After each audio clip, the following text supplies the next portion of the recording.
When you picture Africa, you see a continent of immense wealth. But what if the story we've been told isn't the whole truth? What if, for over a century, one single family quietly held the key? A dynasty that controlled nearly 90% of all the world's diamonds, building an empire from the shadows.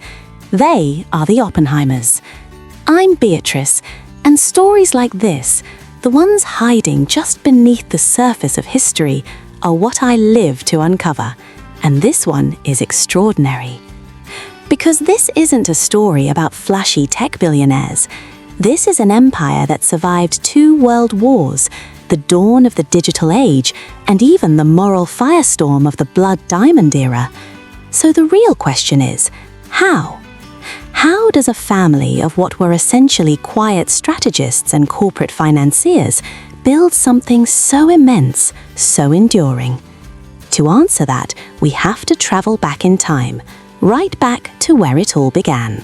Our story begins not in the sun-scorched earth of Africa, but in the quiet, orderly world of Friedberg, Germany. Here, in 1880, a boy named Ernest Oppenheimer was born, the son of a local cigar merchant. His path seemed predictable, mapped out within the confines of his small town. But even then, there was a quiet, restless ambition simmering beneath the surface, a sense that his destiny lay far beyond the borders of the German Empire. This ambition first carried him at just 17 to London. He didn't just find a job, he plunged himself into the very heart of the global diamond trade, working for a family cousin. He was a quick study, absorbing the intricate dance of valuation, supply, and demand. His talent was so apparent that just 5 years later, at the tender age of 22, his firm dispatched him to the front line of the diamond rush, the town of Kimberley in South Africa. Now, forget any image you have of a simple mining camp. Kimberley in 1902 was a paradox pulsing with life. It was a city literally carved out of red dust, its streets teeming with a frantic, feverish energy. Men from every corner of the globe had descended upon it, and the air was thick with a cacophony of languages, all united by a single, desperate dialect, the pursuit of wealth. It was a place where a man could be a pauper at sunrise and a king by sunset. But cutting through this raw, frontier chaos was a shocking vision of modernity. This wasn't some backwater outpost. Kimberley was home to Africa's very first stock exchange. And as dusk fell, the dusty streets were bathed in the eerie, brilliant glow of electric streetlights, making Kimberley the very first city in the entire southern hemisphere to be illuminated in this way. It was a symbol of the immense wealth being torn from the ground. Imagine the young Ernest stepping into this electrifying contradiction. Where most saw a dizzying whirlwind of chance, he perceived a system. Where others saw chaos, he recognized a complex, intricate chessboard. It was this innate, almost intuitive ability to see the patterns hidden beneath the surface that set him apart. He quickly proved he was no mere clerk. He moved with a quiet, determined grace, building a reputation not just on his knowledge of stones, but on his understanding of men. He didn't just join the elite, he became a pillar of it. He married Mary Lena Pollock, the daughter of a prominent local family, and soon they welcomed a son and heir, Harry. By 1912, the immigrant who had arrived with little more than his sharp mind was elected mayor of Kimberley. He had mastered the small pond. But for Ernest Oppenheimer, being mayor of the world's diamond capital was just a stepping stone. He wasn't just a player in the game anymore. He was learning to rewrite its rules, and his eyes were set on a much, much larger prize. That prize wasn't a place, it was an entire industry, and his plan to conquer it began in 1917, a pivotal year in the middle of a world war. While empires clashed on the battlefield, Ernest was forging a new kind of empire in the boardroom. He partnered with an American engineer and, crucially, with the backing of the financial titan JP, to launch the Anglo-American Corporation. This wasn't just another mining company, it was a war machine disguised as a corporation, built with one purpose: to challenge the seemingly invincible De Beers. And in a move of almost beautiful irony, Ernest, a man of German-Jewish origin, was knighted by the British King George V in 1921 for his contributions to the Allied war effort. He was playing the game on every level, earning favour from the very establishment whose industrial crown jewel he was planning to seize. The final move came in 1927. After years of methodically acquiring shares and outmaneuvering his rivals, Ernest Oppenheimer took control of the company that had first brought him to Africa. He had captured the throne built by Cecil Rhodes.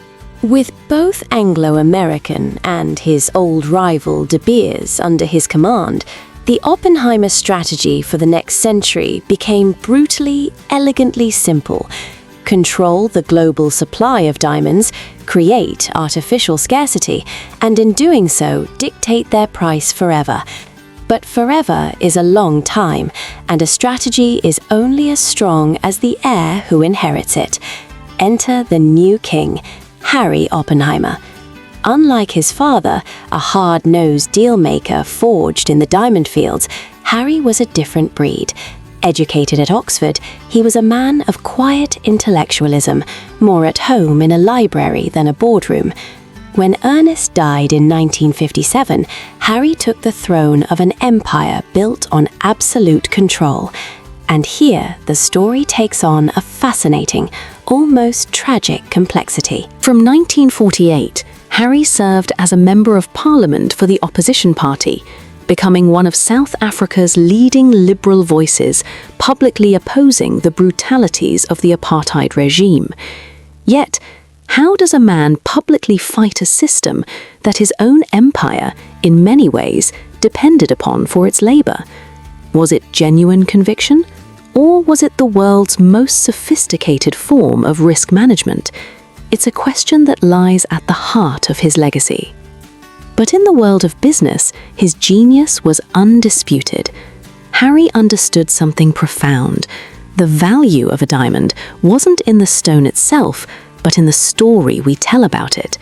He hired the advertising agency N.W. Ayer, and in 1947, they delivered the 4 most powerful words in marketing history: "A diamond is forever."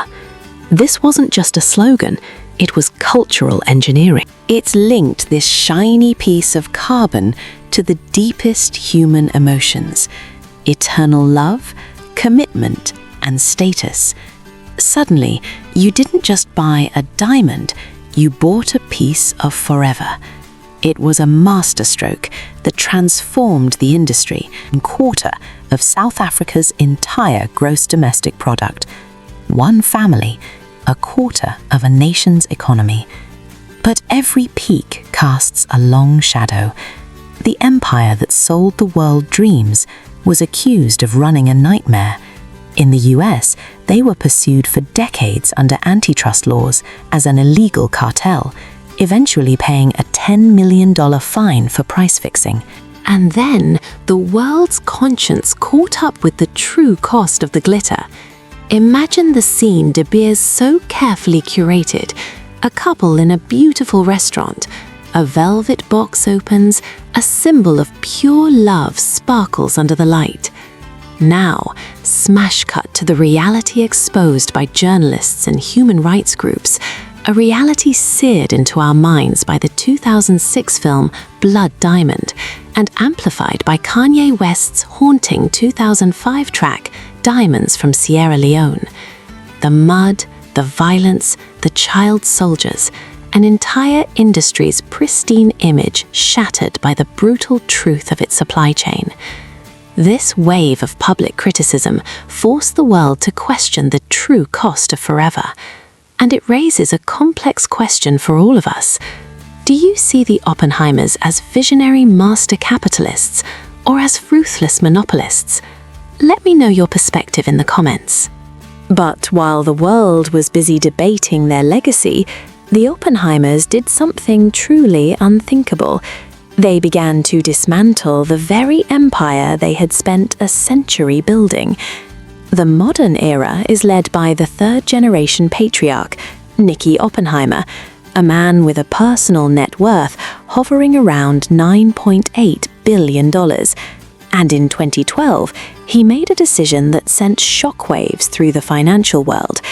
The family sold their entire 40% stake in De Beers, the company that was the very heart of their dynasty for 80 years, for $5.2 billion in cash. The Oppenheimers were out of the diamond game. It seemed like an abdication, but it wasn't. It was the business equivalent of a royal family selling the crown jewels, not out of desperation, but to buy the kingdom's entire water supply and all of its bakeries. It was a pivot of breathtaking genius. With that liquidity, they turned their attention back to Africa, but with a completely new strategy. Forget luxury, think necessity. The family took a majority stake in GZ Industries, one of Africa's largest manufacturers of aluminum cans. The jarring truth of the modern Oppenheimer empire is this: the next time you have a soft drink in Nigeria, the can it came in was likely made possible by the former Diamond Kings. And the family itself has become just as diverse and surprising. While the designated heir, Jonathan, runs the family's investment firm, his cousin Rebecca Oppenheimer is of all things an acclaimed astrophysicist at the American Museum of Natural History. She co-discovered the first brown dwarf star and lives in a now famous UFO-shaped mansion called Meribah. The contrast is almost surreal. A family that once built its fortune by looking deep into the earth now has a member who spends her life looking deep into the stars. Of course, the trappings of old money remain, the private jets, the sprawling conservation ranches, but the source of their power has fundamentally shifted. We're about a quiet, inescapable, and utterly fascinating influence. So, what are we left with at the end of this 120-year saga? We've journeyed from a dusty, diamond-fevered town where a young Ernest Oppenheimer first saw his chance, to the absolute peak of a global monopoly built on a single brilliant idea. We've witnessed the visionary strategies that outplayed nations, navigated the deep shadows of moral controversy and the stain of blood diamonds, and then watched a dynasty sell its crown jewels, only to reinvent itself in the most astounding of ways. The Oppenheimer legacy is not one story, but many, woven together in a complex tapestry. It's a tale of ruthless capitalism, but also of profound conservation, of audacious, world-shaping power, but also of quiet, surprising evolution. It is, ultimately, a permanent mark carved into the very bedrock of a continent. And this leaves us with one final complex question. For better or for worse, what does it truly mean when a single family becomes a permanent part of a continent's economic destiny? Thank you so much for joining me on this deep dive. If this story left you with as much to think about as it did for me, please do leave a like. And for more hidden histories of the forces that quietly shape our world, be sure to subscribe. There are so many more stories to tell.